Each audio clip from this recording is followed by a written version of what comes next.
ओम श्री गुरुवे नमः। रहस्यमयी ज्ञानगंज की अद्भुत यात्रा के वृत्तांत का 22वां अध्याय। 21वें अध्याय में मनुष्य शरीर के मनस शरीर की यानी शरीर के चौथे स्तर की व्याख्या की गई थी। गुरुदेव कहते हैं, मनस शरीर आध्यात्मिक जगत में भले ही अत्यंत महत्वपूर्ण नहीं माना गया, लेकिन भौतिक जगत में मनस शरीर अत्यंत महत्वपूर्ण होता है, क्योंकि मनस शरीर भौतिक जगत की अंतिम अवस्था और आध्यात्मिक जगत की प्रारंभिक अवस्था की सबसे महत्वपूर्ण कड़ी होता है। मनस शरीर के विकसित होने पर मनुष्य भौतिक जगत से आध्यात्मिक जगत में प्रवेश कर लेता है, क्योंकि मनुष्य शरीर के पूर्ण जागृत और विकसित होने पर साधक का आत्मिक शरीर जागृत हो जाता है, यानी मनस शरीर के अगले पड़ाव के रूप में आत्मिक शरीर में मनुष्य प्रवेश कर जाता है। यही कारण है कि भौतिक जगत में मनस शरीर को अत्यंत महत्वपूर्ण माना गया है।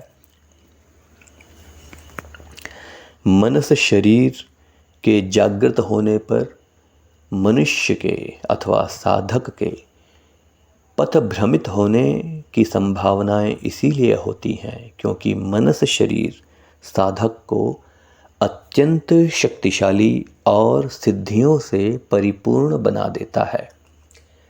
यदि साधक इन सिद्धियों में उलझकर रह गया अथवा अपने आत्मिक शरीर की उन्नति के अलावा इन सिद्धियों का उपयोग भौतिक जगत में करने लग गया, तो उसका आध्यात्मिक पथ बाधित हो सकता है।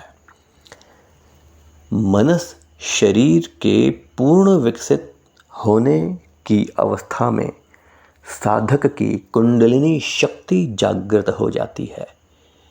यही कारण है कि मनुष्य अथवा साधक मनस शरीर के जागृत होने पर, कुंडलिनी शक्ति के जागृत होने पर एक मनुष्य के साथ साथ एक आत्मा की तरह भी व्यवहार कर सकता है।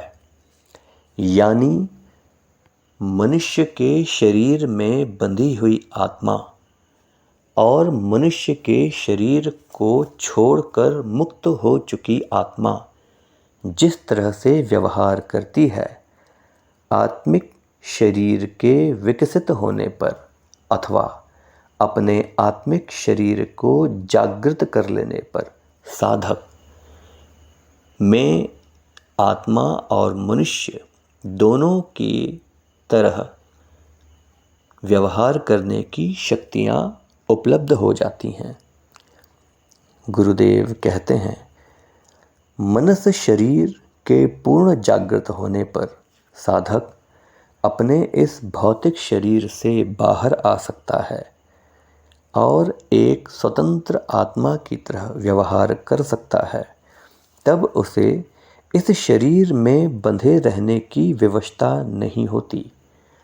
आत्मिक शरीर को जागृत कर चुका साधक इस शरीर की परिधि से बाहर आ सकता है और वापस इस शरीर में लौट भी सकता है, क्योंकि यह शरीर आगे के छठें और सातवें शरीर को विकसित करने का एक महत्वपूर्ण साधन होता है।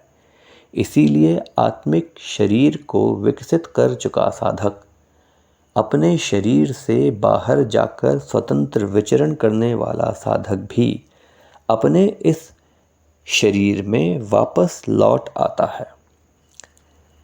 साधक एक आत्मा की तरह व्यवहार करने में सक्षम तो हो जाता है, लेकिन यहाँ भी अपने आत्मिक शरीर को विकसित और अधिक शक्तिशाली बनाने के लिए साधक को और प्रबल चेष्टाएं करनी होती हैं, कठिन तप करना होता है ताकि वह अपने आत्मिक शरीर को और अधिक शक्तिशाली बना सके एवं इस शारीरिक स्तर के आगे के ब्रह्म स्तर यानी ब्रह्म शरीर और निर्वाण शरीर को प्राप्त कर सके।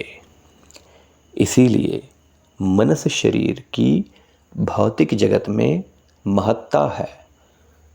ओम श्री गुरुवे नमः।